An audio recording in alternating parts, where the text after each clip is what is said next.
Carl, thanks for being here. Great to be here. Russia has been especially aggressive lately. Talk about what the West has been doing in response. Everybody seems to prefer a cold war to a hot war, and so the West has been using economic incentives to try and blunt Russia's aggression.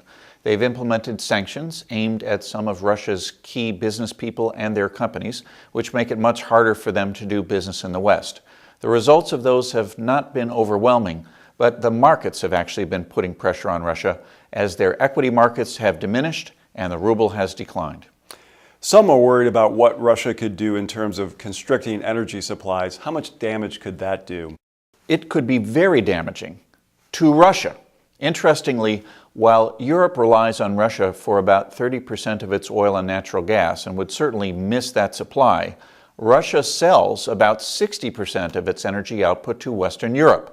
If those spigots closed, the deprivation that Russia would suffer of earnings and hard currency would actually accentuate what is already a recession in Russia. We've heard a lot about the United States producing quite a bit of energy these days. Couldn't the United States ship more energy to Europe to neutralize that threat from Russia? I've heard that suggestion, but it is a long way off. While it is certainly true that over the last few years, America has been producing a lot more energy and promises to be in a position to export it, transporting especially natural gas is not the easiest thing to do. It has to either be liquefied or compressed, and special terminals on both ends have to be fitted to send and receive the material.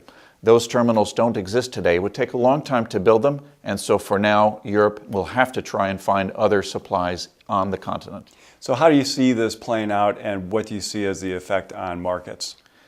Ultimately, I don't think that Russia would like to occupy all of Ukraine, for the simple reason that, unfortunately, Ukraine has struggled economically. It's estimated that it's going to require about $15 billion in monetary support just to get it over its current troubles and probably more into the future.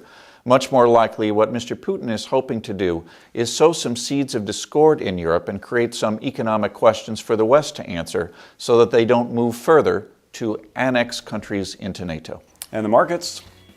The markets so far, again, are punishing Russia. They don't like variability, they don't like threats, and as a result, I think that's ultimately what's going to lead Mr. Putin to the bargaining table. Well, thanks, Carl, for joining us. Good to be with you. Thank you for listening.